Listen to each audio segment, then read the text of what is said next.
Before you start cleansing, the first thing that I recommend is always to shake our products and to begin with clean hands. You're going to apply the product to dry skin. I'm going to start by removing makeup for those of you that remove makeup. This is just some suggested ways to do it. Of course, remove your makeup or cleanse your skin in ways that are more comfortable for yourself. So I'm going to start by shaking my product. Today I'm wearing liner and mascara. One of my favorite tricks that I like to use is I like to enlist the use of Q-tips. When we apply mascara, we're typically applying it on the front side of the lashes and sweeping it up. And when you're cleansing your skin, we're actually kind of sweeping down. So that underside where the mascara is actually at, it takes a little bit more effort to get it off, especially if you're wearing waterproof or you're wearing long-lasting makeup. So I like to take the Q-tips and I like to just drench one Q-tip, not sure if you can see here, with cleansing oil. I allowed it to go ahead and soak up. With the other Q-tip, I used two. One is going to stabilize my lashes. The other one is going to help buff and clean the lashes. And again, I like to always recommend that everybody be very careful with your lashes when you're removing makeup from your brows or when you're removing makeup from your lashes. If you're over rough with your lashes or your brows and over time, then the hair no longer wants to grow back or doesn't grow back as strong. And as women, over time, as we begin to age, we start having thinner lashes and brows anyways. So you're going to put the dry Q-tip on the underside of the lash, and then you're just going to slowly swipe and roll up. Being very careful and mindful around the eyes, of course. And then you're able to get just a little bit more of that makeup off. Another way that you can remove your makeup is by enlisting a reusable facial pad, which we have these available here at Bamboo Earth. These are 2-ply. They're 100% cotton. They're very soft and wonderful. Or you can use just a regular cotton round or cotton ball. Again, whichever is more comfortable for yourself. You want to put some of the product on your facial pad or on your cotton round. And then you can gently place it on the eye and press. And you're going to hold for just a few seconds. If you're wearing waterproof makeup, I would suggest waiting about 5 to 10 seconds and then slowly rolling and rubbing it downward and outward of the eye. It helps pull off all of that dirt. And then, of course, we get the dreaded under eye. So you're going to swipe, you're going to roll it in half. I call this the hamburger roll. Put your finger inside there and then just brace the eye. If you have more lost elasticity in the skin, brace the eye underneath the eye and gently swipe upward and out. Of course, being very mindful around the eye. We don't want to get any type of oil or product inside of the eye. Your eye will begin to flush in water. Same thing with the brow. Go ahead and press. Allow that oil and the heat from your skin and the oil to go ahead and break down some of that makeup. And then gently swipe and wipe off. There you go. I like to do the same thing for the lips. Again, you can enlist the use of Q-tips in. If you're wearing more pigmented lipsticks, or if you're wearing matte or something that's long lasting, especially if it's red, when we begin to move it, it smears and goes all over the face and gets the face a little bit more dirty than it is more clean. So again, another way that you can do it is by the Q-tips. This helps stop making sure that you're going to get any oil too deeply into the mouth for you to eat it. I would like to brace the lip, and you're just rubbing and pulling it off. You can also do that with the cotton round again. And you're going to just hold and press onto the skin. Now, for those of you that don't wear makeup, or if now you just have the base part of your makeup on, again, always starting with clean hands. You're going to take your makeup dirt and cleansing oil and place it into your non-dominant hand. You could also apply it directly to the skin. However, I do want to give a caution that this pipette here, not to touch that with your hand or touch it to your skin. You want to avoid cross-contamination. We usually recommend about a quarter size amount in your hand. And then I like to warm it. Spread it all over the hands. And then you're going to place it all over the skin. Don't forget your throat and on your décolleté. These are often overlooked areas. And this is often the places that we see premature aging begin. If you need to apply more oil at any time, please do so. You want to make sure that you're able to gently and glide across the skin without any tugging or pulling. You want to actually be able to make sure that you have some slip air coming off the skin. And then you'll just work it into the skin just as you would any other face cleanser.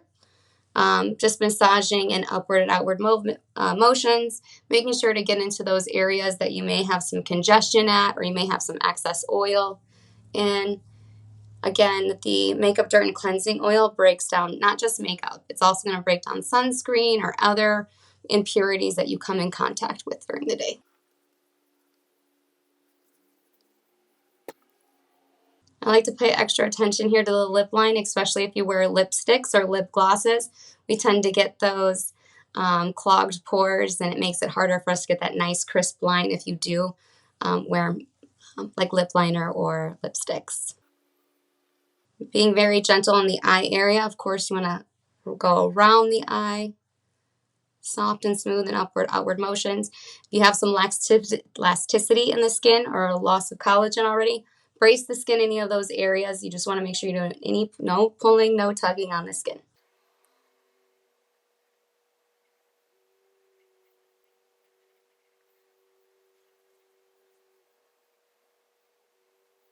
Once you've done that for about a minute, go ahead and clean off your hands. And then you're going to enlist the friends of either a facial washcloth. Make sure that it's soft and gentle, or you can use our facial pads. We have these reusable facial pads that have two sides to them. They're really wonderful. You want to use really warm but not steaming water. You can press it into the skin, so then that way the warm water can help evict some of that off. And then you can use gentle upward and outward motions as well. Once one side of the pad is coated with oil and you're taking it off, you reuse the other side. And then rinse and wring out your rag as needed. Once you know all the oil is off your skin should feel soft and smooth and supple, but it shouldn't feel oily or greasy at all. It should feel nice and clean, taut but not tight. So one of the most common questions or problems that I get asked about the makeup dirt and cleansing oil is, do I need to remove this? And the answer is yes. Mainly because that's part of the cleansing process. We don't want to leave oil and our dirt and our debris and our makeup on our skin. The oil itself is to break down all of those impurities, and then the water and the facial washcloth is to help remove and evict those away from the skin. So the Rosewater Cleanser is really easy to use. Before each use, please make sure that you shake it every time. We don't use any binders or fillers or anything in our products. We want to make sure that we shake them prior to. You can use either our reusable facial pads. These are 2-ply and they're 100% organic cotton. Or you can use a cotton round or a cotton ball, whichever is your preference, or a facial washcloth, something that's soft and smooth that can be used on the skin. I like to go ahead and take it directly from the bottle. You can place it on top. I'm going to turn it over and allow it to get onto the pad. I normally do, about 2 to 3 soaks is the best way to explain it. You want it to have enough product on the pad where it does soak through on the other side. You're going to use one side for most of your face and then use the other side for the rest of the face. So be sure to cleanse your face, your throat, and your décolleté. These areas are often overlooked, and these are areas that we often have signs of premature aging sooner in life. You're going to apply it by swiping it in upward and outward motions on the skin. I like to use the first side of the pad for the décolleté as well as my throat up to the jawline. And then using the other side of the pad for the rest of the face. If you have looser skin, or if you have a little bit of loss of collagen or elastin in the skin, you can brace the skin. We want to avoid any type of tugging or pulling. If you have more sensitive skin, you can do what I call as a press and bounce, where you're just pressing and moving it across the skin. This is also beneficial if you have breakouts or any type of wounds on the skin.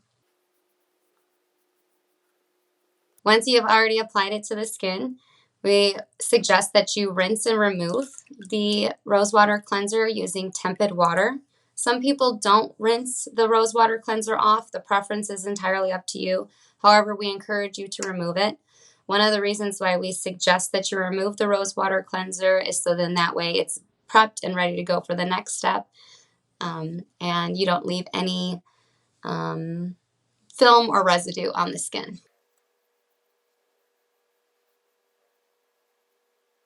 And that's it. You can also remove the Rosewater Cleanser by just rinsing and splashing the skin with water if you don't want to use a facial pad or a facial washcloth to remove it. So some of the common problems that we hear about the Rosewater Cleanser is, do I actually need to remove this? And the answer is entirely up to you. We highly encourage you to remove the Rosewater Cleanser after using it. It can help remove any excess bacteria or sebum or anything else left over on the skin. It also makes sure that there's no film left on the skin at all, usually due to human error. It's just what happens.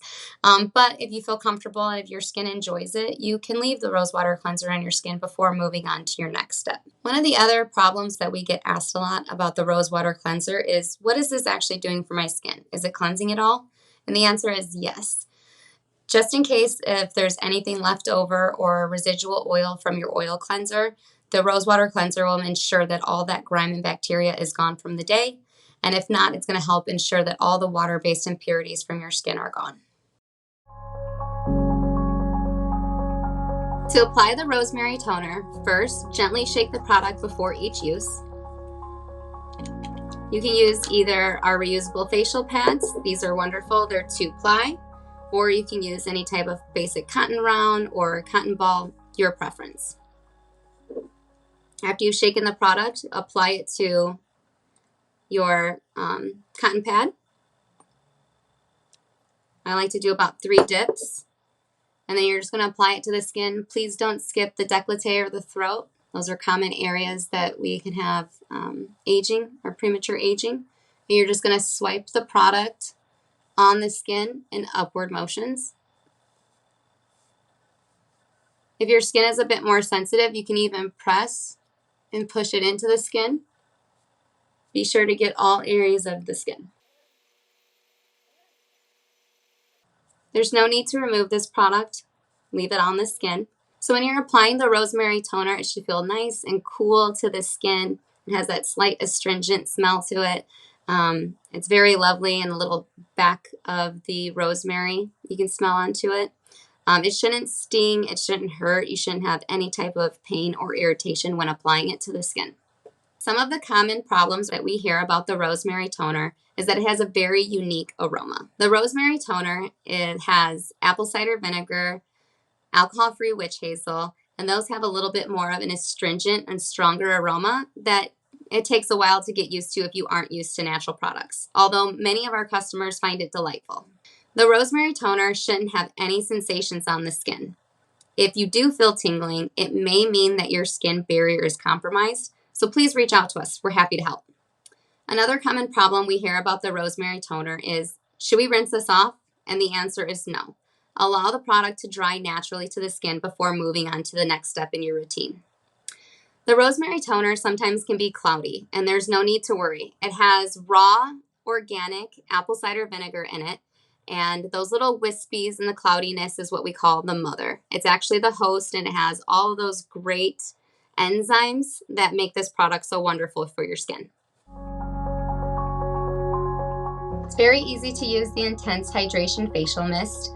Make sure you gently shake prior to each application, and then you're just going to mist your skin. Don't skip out on your décolleté and your throat, and 3 to 5 mist is pretty good to get all over most areas.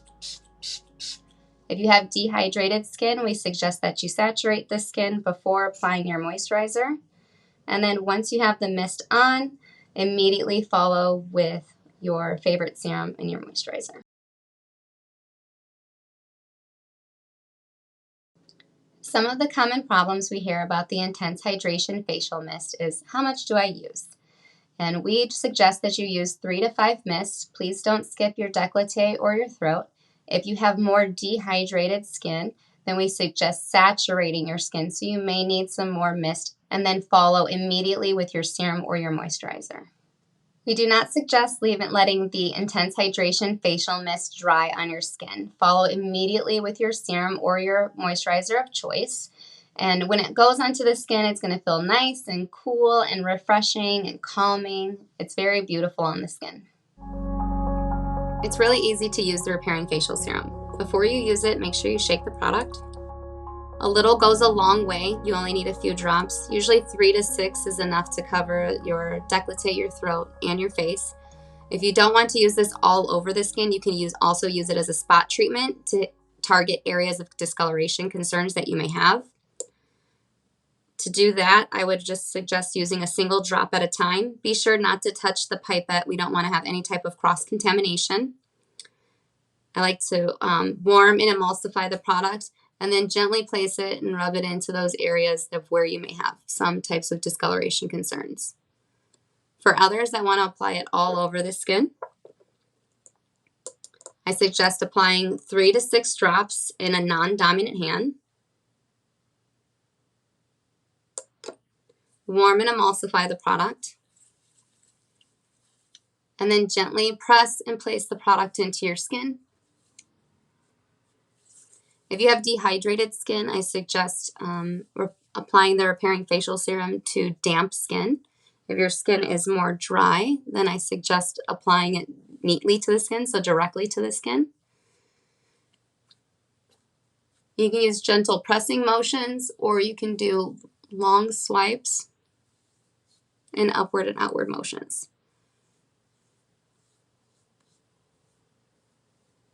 It has like a pumpkin smell to it. A lot of our customers say that it smells like Thanksgiving. It's one of my favorites. It's very smooth and soft, and it absorbs very quickly into the skin. It's a very, very light oil concentrate. That's it.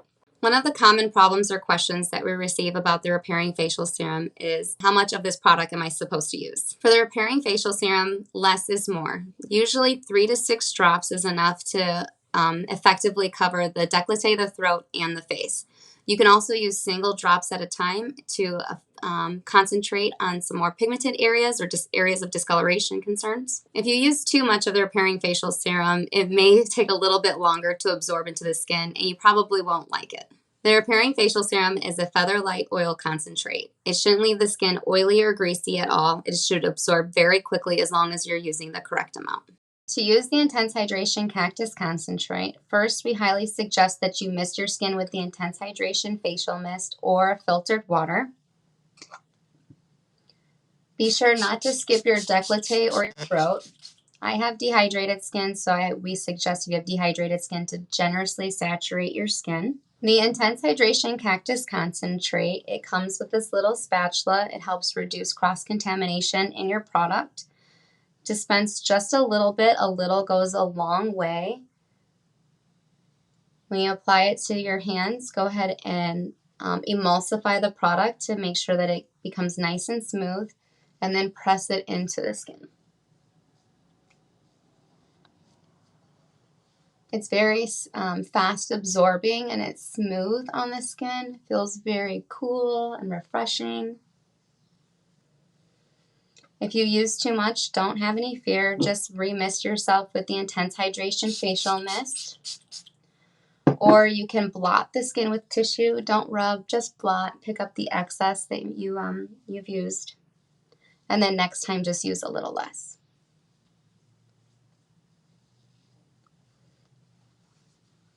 That's it.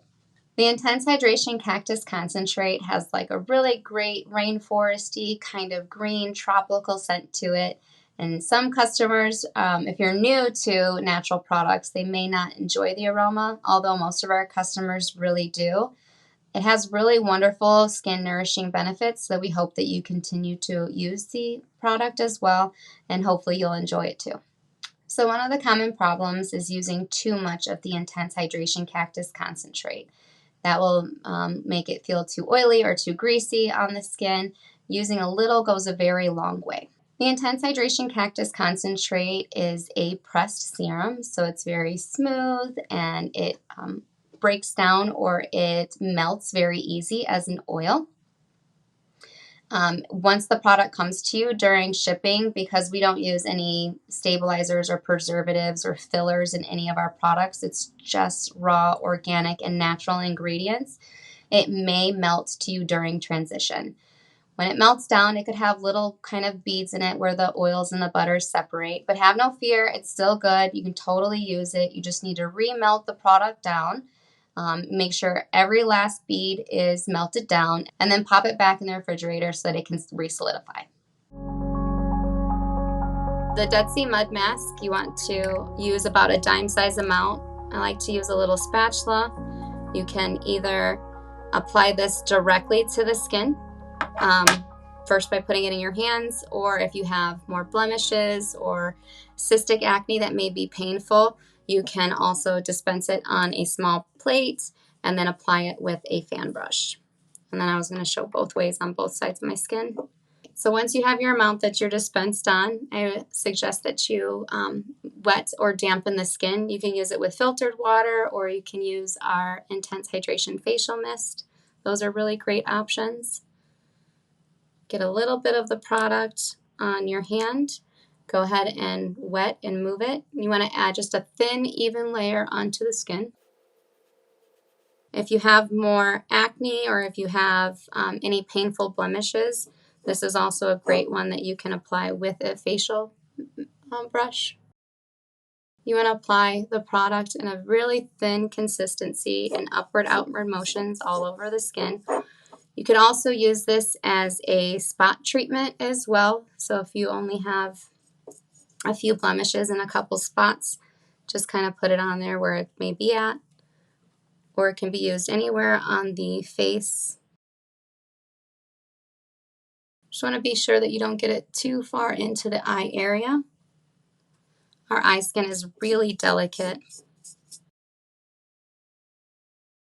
Those that have aging concerns on their throat or on their décolleté, you don't have to skip it out.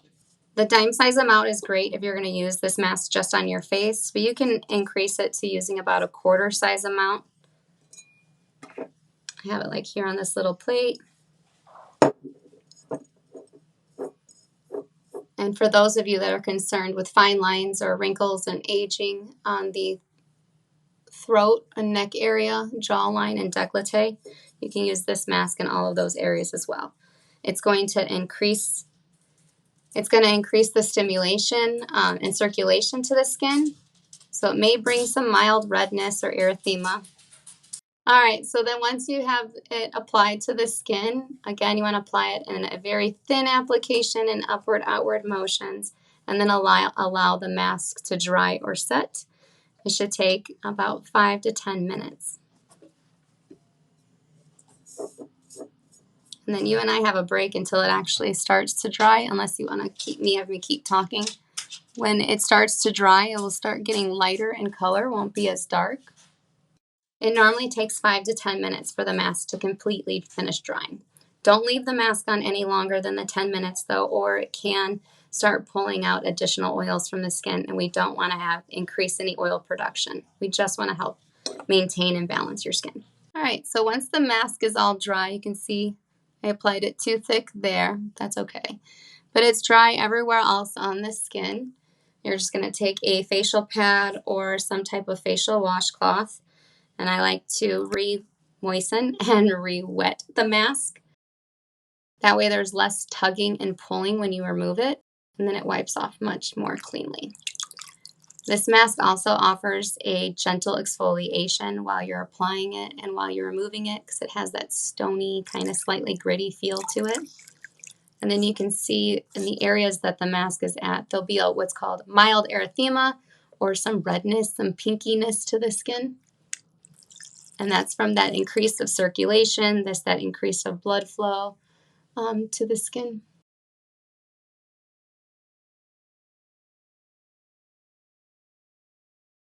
When you're removing your mask, I recommend just removing it in upward and outward motions. Rule of thumb, we never really want to pull down or drag on the skin. We want to always make sure that we're encouraging it to remain youthful and upright. And that's it. So some of the common concerns that people will have with the Dead Sea Mud Mask is that it feels really thick and it's difficult to apply. The skin should be moist or damp prior to applying it, and that will help thin out the mask and make it easier to apply in upward-outward motions in a thin, even layer across the skin. Another common objective that we get for the Dead Sea Mud Mask is that it dries out. So when in between uses of using the mask, we suggest making sure that the lid is on correctly and the lid is tight, and to reduce its air exposure so it will stay fresh and ready to apply. In case your Dead Sea Mud Mask does dry, it's okay. There's no need to fear. You can add just a little bit of filtered water or mist it a few times with our Intense Hydration Facial Mist to revive the mask. Some people will say that the mask is a little overstimulating. The Dead Sea Mud Mask is overstimulating and feels a little tingly.